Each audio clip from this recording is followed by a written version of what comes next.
Hey, c'est Bella, avec la suite de mon histoire. Même si c'était difficile de travailler aux côtés de mon ex-Ed qui me trompait, j'avais l'impression de maîtriser la situation. Et ça m'a beaucoup aidé d'avoir Jim et John à mes côtés pour me réconforter. Seulement, Jim était sur le point de partir pour un voyage d'affaires d'1 mois, et l'idée d'être seule sans lui pour me soutenir était assez effrayante. Nous sommes donc sortis tous les trois pour un dîner d'au revoir. Puis, quand il m'a déposé, il m'a révélé qu'il m'aimait. Quoi? C'était dingue! Je ne pouvais pas croire ce que j'entendais. Je veux dire, aurais-je pu mal entendre? En le regardant fixement, en état de choc, j'ai murmuré: Quoi? Quoi? Bon, c'était peut-être pas la meilleure façon de répondre, mais j'étais complètement choquée.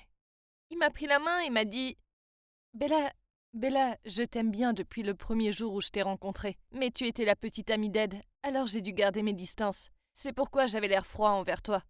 Jim, j'ai essayé de dire quelque chose, mais il m'a coupé la parole. S'il te plaît, attends. Je dois me libérer enfin de ce poids. Chaque fois que je me suis occupée de toi, ce n'était pas parce qu'Ed me l'a demandé. C'était parce que je le voulais. Je voulais tout te dire quand nous avons entendu la conversation entre Ed et Ellie, mais j'ai eu peur. J'avais peur que tu n'aies pas encore oublié Ed et que tu aies encore besoin de temps pour te remettre. Ah, Jim, je ne savais pas, j'ai dit. Il a continué. Et, euh, j'avais aussi peur que tu me rejettes. Et puis, tu te sentirais mal à l'aise envers moi.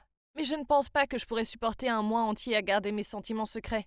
Et au moins de cette façon, si tu ne ressens pas la même chose, j'ai un mois à l'étranger pour me remettre de toi, n'est-ce pas? A-t-il plaisanté.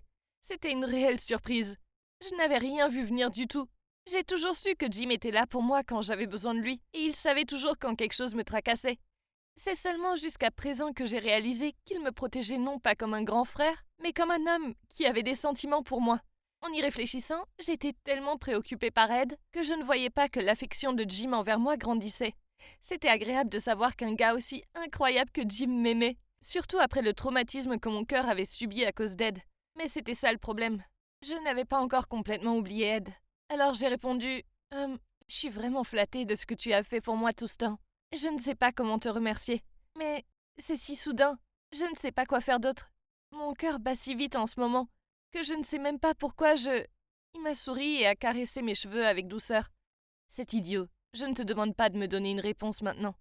Réfléchis-y. Tu as un mois entier sans moi devant toi. Peut-être à ce moment-là tu y verras plus clair. Il m'a ensuite fait un clin d'œil et il est parti. Je n'ai pu que crier après lui: Bon voyage, Jim. Je t'attendrai. Il m'a simplement répondu: Bonne nuit, Bella. Je l'ai regardé partir, puis je suis rentrée et je me suis jetée sur le lit. J'ai essayé de digérer tout ce qui venait de se passer. Tellement d'informations d'un seul coup. Je ne pouvais pas gérer ça maintenant, et je me suis forcée à dormir. Je devais me lever tôt demain et prendre le bus pour aller dans ma ville natale, car c'était le 90e anniversaire de ma grand-mère. Quand je suis arrivée chez mes parents, tout le monde était déjà là.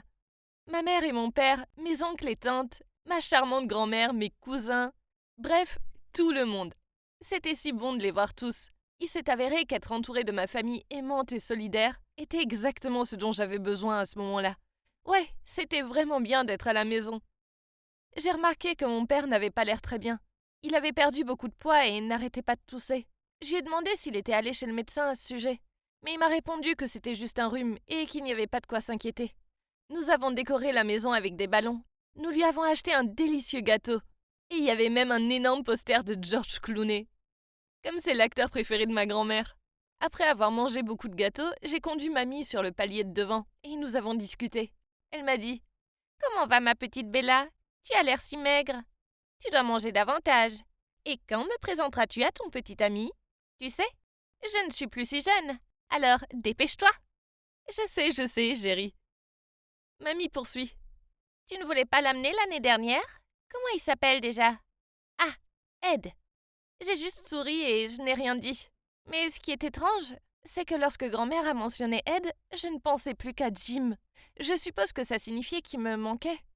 Grand-mère a remarqué mon visage triste, alors elle a demandé ce qui me tracassait. Mais je lui ai dit que ce n'était rien. J'étais juste fatiguée à cause du long trajet. Mais ensuite, elle m'a dit quelque chose qui m'a fait réfléchir. Tu sais, chérie, j'ai vécu longtemps. Et j'ai appris qu'il n'y a plus que quelques bonnes personnes qui restent. Alors, quand tu trouves la bonne personne, tu dois te battre pour elle. Ce n'est peut-être pas le bon moment, mais demande-toi ceci. Quand est-ce? Ne laisse pas le passé ruiner ton avenir.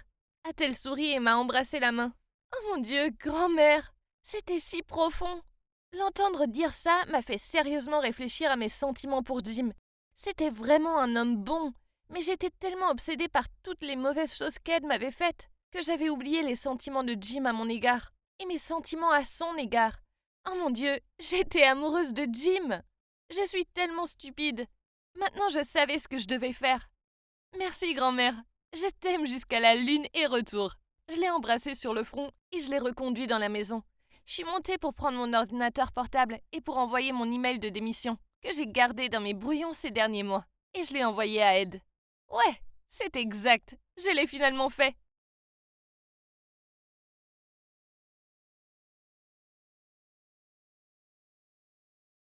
Maintenant, je pourrais rester à la maison avec ma famille pendant une semaine environ, car j'avais déjà quitté mon travail. Ce n'est donc pas comme s'ils pouvaient me chasser, ce serait mon temps de guérison. Puis j'ai sorti mon téléphone et j'ai envoyé un message à Jim pour lui dire: Quand tu seras de retour en ville, pourrons-nous nous rencontrer? Nous devons terminer la conversation que nous avons commencée la dernière fois. J'ai hâte de te voir. Jim a répondu instantanément. Moi aussi. Mais ensuite, il s'est passé quelque chose qui a bouleversé tout mon monde. Ma mère a crié que quelque chose n'allait pas avec papa. Alors je me suis précipitée vers eux et j'ai vu qu'il était par terre, inconscient. Nous l'avons emmené à l'hôpital et lui ont fait passer un tas de tests et de radiographies. Puis le médecin nous a annoncé les résultats. Mon père souffre d'une maladie appelée arythmie cardiaque. Une arythmie décrit un battement de cœur irrégulier. Dans ce cas, le cœur d'une personne peut battre trop vite, trop lentement, trop tôt ou avec un rythme irrégulier. Dans son cas, son cœur battait trop lentement. C'était une maladie génétique que mon grand-père avait également eue. Mon père a dû être opéré pour implanter un dispositif appelé stimulateur cardiaque dans sa poitrine. Il s'agit d'un petit appareil qui utilise des impulsions électriques pour inciter le cœur à battre à un rythme minimum régulier. Vous ne croirez pas combien tout ça a coûté. Et son assurance maladie ne le couvrirait pas. Le principal problème était donc l'argent. Il nous en fallait beaucoup et rapidement. Si mon père ne se faisait pas opérer rapidement, il pourrait avoir un accident vasculaire cérébral ou une insuffisance cardiaque. Alors ces derniers jours, nous avons demandé à tous nos proches. Chaque ami et connaissance nous a prêté un peu d'argent, mais ce n'était toujours pas suffisant. Ce n'était même pas un quart de la somme dont nous avions besoin. Nous avons également essayé d'obtenir un prêt à la banque, mais la procédure prendrait au moins un mois, ce qui était trop long. Le temps passait, et j'avais l'impression que je ne pouvais rien faire pour l'arrêter. C'était horrible. Depuis le jour où j'ai envoyé mon email de démission, Ed a appelé plusieurs fois, mais je n'étais vraiment pas d'humeur à répondre à ses appels. J'étais tellement inquiète pour mon père. Et avouons-le, Ed était la dernière personne avec laquelle je voulais avoir affaire. Mais quelques jours plus tard, j'ai reçu un SMS de lui, disant qu'il avait essayé de m'appeler pour savoir pourquoi j'avais démissionné, mais je n'ai jamais décroché. Alors il a appelé ma cousine, et elle lui avait parlé de l'état de mon père. Puis quelque chose de fou est arrivé. Ed a proposé de payer toutes les factures médicales de mon père. Mais il y avait un piège. Il m'a appelé pour m'expliquer ce qu'il voulait. Et waouh! Vous ne croirez jamais ce qu'il me demandait de faire.